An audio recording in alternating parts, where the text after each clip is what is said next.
Dalam sejarah modern Asia Tenggara, ada satu pertanyaan yang sering kali dihindari karena terlalu sensitif untuk dibicarakan secara jujur. Pertanyaan itu sederhana, namun implikasinya sangat dalam. Apakah Indonesia pernah menjadi kolonisator? Bagi sebagian orang, pertanyaan ini terasa provokatif, bahkan menyakitkan. Namun, sejarah tidak hidup untuk menyenangkan perasaan. Sejarah hidup untuk diingat. Dan jika kita berbicara tentang Timor Timur atau yang kini dikenal sebagai Timor Leste, maka jawabannya tidak bisa dihindari. Ya, dalam satu fase sejarahnya, Indonesia memang pernah menjadi kolonisator bagi wilayah tersebut. Timor Timur pernah menjadi bagian dari Indonesia selama lebih dari 2 dekade. Integrasi itu tidak terjadi dalam ruang hampa, melainkan di tengah tarik-menarik kepentingan geopolitik global, pasca Perang Dingin, dan kekosongan kekuasaan yang ditinggalkan Portugis. Pada akhirnya, sejarah bergerak ke arah lain.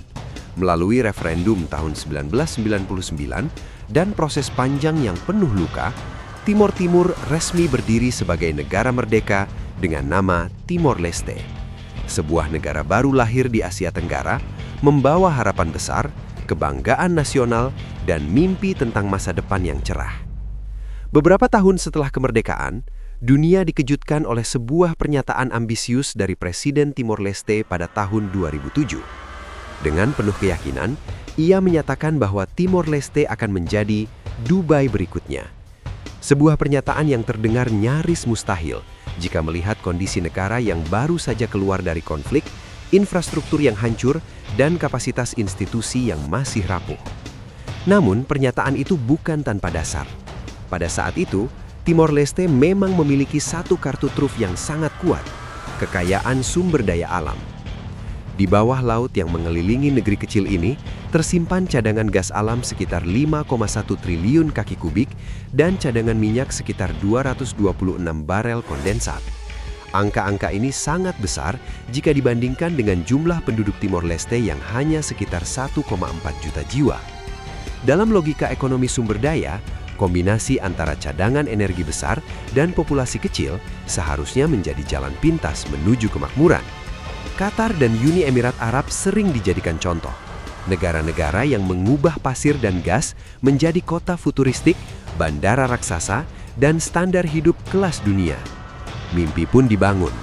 Bayangan gedung pencakar langit di Dili, bandara internasional modern, jalan raya lebar, dan generasi muda Timor Leste yang hidup sejahtera mulai menghiasi narasi nasional. Dunia menunggu, waktu bergerak, namun waktu juga tidak pernah berbohong. 17 tahun berlalu sejak mimpi besar itu diumumkan, dan kenyataannya hari ini jauh berbeda dari harapan yang pernah dijanjikan. Timor Leste tidak berubah menjadi Dubai Asia Tenggara. Bahkan untuk ukuran negara berkembang, kondisinya masih sangat rapuh. Tingkat pengangguran tetap tinggi dan menjadi salah satu yang tertinggi di kawasan. Laporan Lembaga Pembangunan Asia pada tahun 2023 menunjukkan angka pengangguran hampir 30%. Beberapa estimasi bahkan menyebut angkanya mencapai lebih dari 40%, menjadikannya yang terburuk di Asia Tenggara. Sebuah ironi pahit bagi negara yang duduk di atas kekayaan energi bernilai miliaran dolar. Masalah Timor Leste tidak berhenti pada pengangguran. Sumber utama pendapatan negara yang selama ini menopang sekitar 80% anggaran nasional diproyeksikan akan habis pada tahun 2034. Artinya, dalam waktu kurang dari 1 dekade, Timor Leste beresiko kehilangan fondasi ekonomi utamanya. Negara ini berada dalam perlombaan melawan waktu. Dan sejauh ini, langkah-langkah penyelamatnya tampak tertatih. Harapan besar kini digantungkan pada proyek Greater Sunrise, sebuah ladang gas raksasa yang terletak di perairan antara Timor Leste dan Australia. Proyek ini sering disebut sebagai masa depan terakhir ekonomi Timor Leste. Namun, realitasnya tidak sesederhana itu. Produksi baru diperkirakan mulai sekitar tahun 2030, dan usia ekonomisnya hanya bertahan hingga sekitar 2049 jika semuanya berjalan sesuai rencana. Dengan kata lain, bahkan jika proyek ini sukses, Timor Leste hanya mendapatkan jendela waktu yang sempit sebelum kembali menghadapi krisis ekonomi yang lebih besar. Ironisnya, Semua ini terjadi di negara yang secara teori seharusnya mampu menyejahterakan rakyatnya. Dengan populasi kecil dan sumber daya melimpah, peluang itu sebenarnya sangat terbuka. Namun ketergantungan ekstrim pada satu sektor, kegagalan diversifikasi ekonomi, dan lemahnya pengembangan industri non-migas membuat kekayaan alam itu tidak pernah benar-benar mengalir ke kehidupan mayoritas rakyat. Di titik inilah paradoks terbesar Timor Leste muncul. Meskipun telah merdeka secara politik, negara ini masih sangat bergantung secara ekonomi pada Indonesia, negara yang pernah menjadi bagian paling kontroversial dalam sejarahnya. Ketergantungan ini tidak bersifat simbolis, melainkan nyata, struktural, dan meresap ke hampir seluruh sektor kehidupan. Di sektor energi, ironi itu sangat jelas terlihat. Meskipun memiliki cadangan minyak dan gas besar, kebutuhan energi domestik Timor Leste justru dipasok oleh Indonesia. Pertamina telah menjadi penyedia utama bahan bakar sejak tahun 1984, jauh sebelum Timor Leste merdeka. Peran ini bahkan semakin menguat setelah pembangunan terminal bahan bakar di Dili dan pendirian Pertamina International Timor atau PITSA pada tahun 2015. Perusahaan ini menguasai sebagian besar distribusi BBM, LPG, bahan bakar aviasi, hingga produk petrokimia di Timor Leste. Mayoritas sahamnya dimiliki oleh Indonesia, sementara mitra lokal hanya memegang porsi kecil. Setiap bulan, ribuan kiloliter BBM dan puluhan juta ton LPG dikirim dari Surabaya, Kupang, Atapupu, bahkan Singapura untuk menjaga roda ekonomi Timor Leste tetap berputar. Tanpa pasokan ini, aktivitas ekonomi negara tersebut nyaris lumpuh total. Ketergantungan yang sama juga terlihat di sektor infrastruktur. Untuk membangun jalan dan fasilitas publik, Timor Leste masih harus mengimpor aspal dari Indonesia. Bahkan proyek pembangunan paling dasar pun tidak bisa dilepaskan dari rantai pasok Indonesia. Memasuki era digital, ketergantungan itu tidak berkurang, justru semakin terasa. Timor Leste dikenal sebagai salah satu negara dengan koneksi internet paling lambat di dunia, dengan kecepatan rata-rata hanya sekitar 2,5 Mbps. Bagi pelajar dan mahasiswa, kondisi ini menjadi penghambat serius.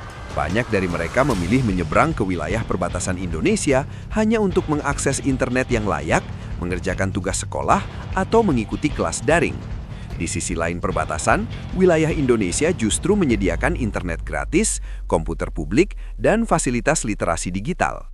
Dalam kehidupan sehari-hari, ketergantungan itu semakin nyata.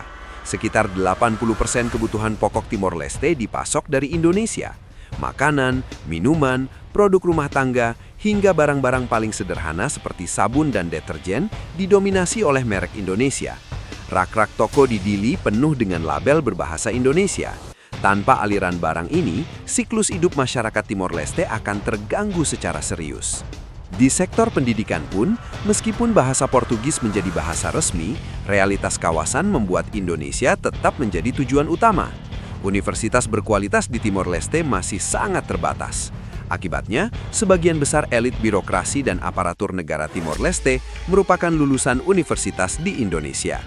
Bahasa Indonesia pun tetap diajarkan dan digunakan secara luas, bukan karena nostalgia, tetapi karena kebutuhan praktis. Sektor kesehatan pun tidak berbeda. Banyak warga Timor Leste, terutama dari kalangan kurang mampu, memilih berobat ke rumah sakit dan puskesmas di wilayah Indonesia, khususnya daerah perbatasan. Hubungan kekerabatan lintas batas, akses layanan yang lebih baik, dan biaya yang lebih terjangkau membuat arus pasien ini terus berlangsung. Sistem kesehatan Indonesia secara tidak langsung menjadi penopang kesehatan masyarakat Timor Leste. Di tengah semua ketergantungan ini, muncul ironi politik yang sulit diabaikan. Beberapa elit politik Timor Leste justru kerap menunjukkan simpati terhadap gerakan separatis di wilayah lain Indonesia. Sebuah sikap yang kontras dengan realitas ekonomi dan sosial yang menunjukkan betapa besar peran Indonesia dalam menopang kehidupan negara tersebut. Inilah potret Timor Leste hari ini. Lebih dari 2 dekade setelah kemerdekaan, negara ini masih berdiri di antara 2 realitas.